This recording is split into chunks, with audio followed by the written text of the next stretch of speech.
महाराजांचा अपमान करणारा व्यक्ती हा सुटता कामा नये अशा अपेक्षा माझ्यासारख्या एका लहानशा इतिहास अभ्यासकाच्या आहेत आणि त्या पूर्ण व्हायला पाहिजे. पण नागपूर पोलीस कुठेतरी कोल्हापूर पोलिसांना सहकार्य करत नाहीत अशा पद्धतीची देखील माहिती समोर येते. कारण ज्या पद्धतीनं तो चंद्रपूरमध्ये त्याचा वावर दिसतोय किंवा एकूणच ज्या पद्धतीने दिसतोय, शिवाय चंद्रपूरमध्ये काही पोलीस अधिकाऱ्यांना भेटतोय, पोलीस अधिकाऱ्यांना देखील भेटल्याचं माहिती समोर येते. काय सांगा? हा विरोधाभास वाटत नाही का? महाराष्ट्रामध्ये पोलीस दलात असतील, शासनात असतील, जर अशा पद्धतीनं शिवाजी महाराजांचा अपमान करणाऱ्याला मदत करणाऱ्या प्रवृत्ती असतील तर त्या शोधून काढल्या पाहिजेत आणि त्यांच्यावर सुद्धा कारवाई झाली पाहिजे आणि त्यांचा जो बुरखा आहे तो सगळा फाडला पाहिजे असं माझं मत आहे. आणि हे शासनानंच करायला पाहिजे. गृहमंत्र्याचं काम असतं, मुख्यमंत्र्यांचं काम आहे आणि ते ह्या सुद्धा गोष्टीकडे लक्ष देतील असं मला वाटतं. खरं तर कोल्हापूर जिल्हा न्यायालयामध्ये युक्तिवाद सुरू होता त्यावेळी असीम सरोदे यांनी असं म्हटलं होतं की कोल्हापुरातील काही वरिष्ठ पोलीस अधिकाऱ्यांसोबत त्यांचे फोटो आहेत ते या ठिकाणी व्हायरल झालेले आहेत समाज माध्यमांवर. त्यामुळं कुठेतरी हे प्रशांत कोरटकर सापडत नाही किंवा तो काहीतरी दबाव वरिष्ठ पोलीस अधिकाऱ्यांचा आहे असं वाटतं का? नाही, ते आदरणीय सरोदे साहेब जे काय बोलले ते त्यांनाच विचारलं पाहिजे, कारण त्यांच्याकडे जे काही इनपुट्स असतील त्या पद्धतीने ते बोलले असतील. मला असं वाटतं की मी कोल्हापूरमध्ये राहतोय, माझा आणि त्या कोरटकरचा कधीच आयुष्यात संबंध आलेला नव्हता. मग माझा दूरध्वनी क्रमांक, माझा मोबाईल त्याला कुणी दिला हा सुद्धा एक तपासण्याचा भाग आहे ना. मग तो कुणी दिला, त्याच्या मोबाईलमधले जे काही कम्युनिकेशन्स आहेत ते तपासायला आत्तापर्यंत पाहिजे होते. महिनाभर झालं हे होत नाही आहे. त्यामुळे एक थोडीशी पहिल्यांदा जी माझी आशा होती ती जराशी आता कमी कमी होत चाललेली. यालाच धरून एक प्रश्न, त्यावेळी असीम सरोदे सर असं देखील म्हणाले होते की अंतरिम जामिनासाठी ज्या पद्धतीनं जो अर्ज केला गेला तो एका वरिष्ठ पोलीस अधिकाऱ्याच्या त्यांना मार्गदर्शन त्यांचं घेतलं. ते असीम सरोदे सरांनाच विचारलं पाहिजे की नेमकं त्यांच्याकडं त्याच्या संदर्भात काय माहिती आहे. मला काय त्याच्या संदर्भात त्यांनी माहिती ती दिलेली नाही. तर ते समाज माध्यमावर बोललेत म्हणजे त्यांच्याकडे ठोस माहिती असणार, योग्य वेळी ते समाजासमोर सुद्धा आणतील. आता तो दुबईला गेल्याच्या चर्चा सुरू झाल्या आहेत काही. आता त्यानंतर तुमच्या पोलिसांशी बोलणं झालं का? पोलिसांचं काय म्हणणं आहे या दाव्यावर, तो गेला आहे दुबईला किंवा काय? नाही, पोलिसांशी माझं थेट काय बोलणं झालेलं नाही आहे. माझे मित्र आणि माझे वकील जे आहेत ते आत्ताच पोलीस डिव्हिजनला जाऊन आलेले आहेत. त्यांना तिथे एक त्यांनी अर्जसुद्धा आपण दिलेला आहे की त्यांचा पासपोर्ट ताब्यात घ्यावा आणि जर गेला नसेल तर त्याचा पासपोर्ट ताब्यात घ्यावा अशी एक मागणी आम्ही आत्ताच केलेली आहे. आज मुख्यमंत्री खरतर आढावा घेण्यासाठी नागपूरला पोहोचलेले आहेत. पोलीस अधिकाऱ्यांना पण ते भेटणार आहेत. त्यांना तुम्ही काय विनंती कराल? कारण पोलीस अधिकाऱ्यांशी संपर्क साधून, कारण कोरटकर ह्याच्यामध्येच नागपूरमध्येच होता, मग त्या संदर्भात सुद्धा मुख्यमंत्र्यांनी आढावा घ्यावा अशा प्रकारची मागणी आपली असणार आहे.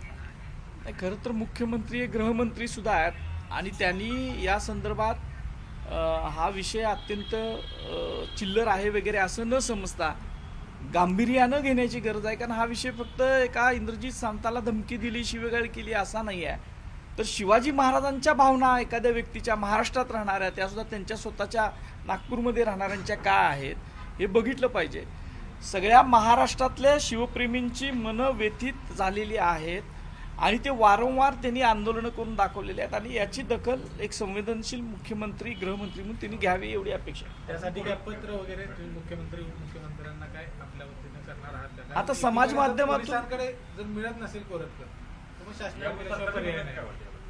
नाही, मला जे काय सांगायचं आहे ते मी आपल्यासारख्या सगळ्या लोकप्रिय TV चॅनल्स असतील, समाज माध्यमं असतील यांच्यातून सांगत असतो. आणि कालच आता तुम्ही बघितलं असेल की मुख्यमंत्र्यांनी वक्तव्य केले की सरकारी अधिकाऱ्यांच्या समाज माध्यमावर काय येते ते सुद्धा त्यांना कळत असतं. तर एवढं इतके दिवस महिनाभर जर हे सगळं चालत असेल तर त्यांनी हे सगळं पाहिलं असेल, माहिती घेतली असेल असं मला वाटतंय.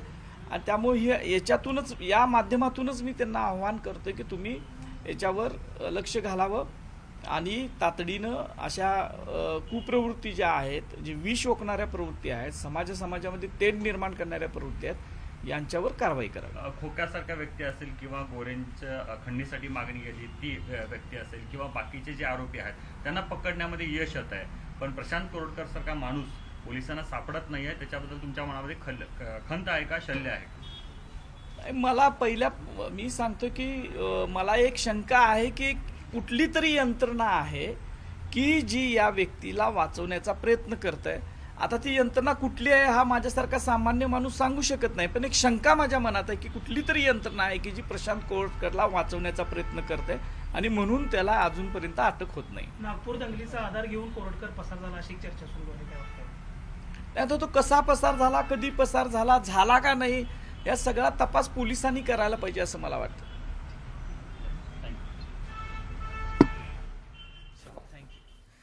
तर इंद्रजित सावंत हे माध्यमांशी बोलत होते कोल्हापुरातनं. महिला उलटला तरी देखील कारवाई का झालेली नाही असे काही प्रश्न त्यांनी सरकारसमोर सुद्धा, गृह विभागासमोर सुद्धा उपस्थित केलेले आहेत. चिल्लर माणूस पळाला तर सरकारचं अपयश आहे, महिना उलटून गेलाय तरी सुद्धा कारवाई अजून का झालेली नाही, कोरटकरला ताब्यात घ्या अशी मागणी त्यांनी केली आहे इंद्रजित सावंत यांनी. आणि आता एक मोठी बातमी, जयंत पाटील आणि अजित पवार एकाच केबिनमध्ये एकत्र पाहायला मिळालेले आहेत. वसंतदादा शुगर फॅक्टरीमध्ये बंद केबिनमध्ये दोघांमध्ये चर्चा होते. गेल्या काही दिवसांपासून जयंत पाटील नाराज असल्याच्या देखील चर्चा रंगल्या होत्या आणि आता अजित पवार आणि जयंत पाटील यांच्या भेटीमुळे एकच चर्चांना उधाण आलेलं आहे. वसंतदादा शुगर फॅक्टरीमध्ये बंद केबिनमध्ये दोघांमध्ये चर्चा झाली आहे किंवा होते आहे असं कळतंय. गेल्या काही दिवसांपासून जयंत पाटील हे नाराज आहेत अशी देखील चर्चा रंगत होती. त्यामुळे जयंत पाटील आणि अजित पवार यांच्यामध्ये नेमकी काय चर्चा होते, नेमकं काय बोलणं होतं हे पाहणं महत्त्वाचं ठरणार आहे.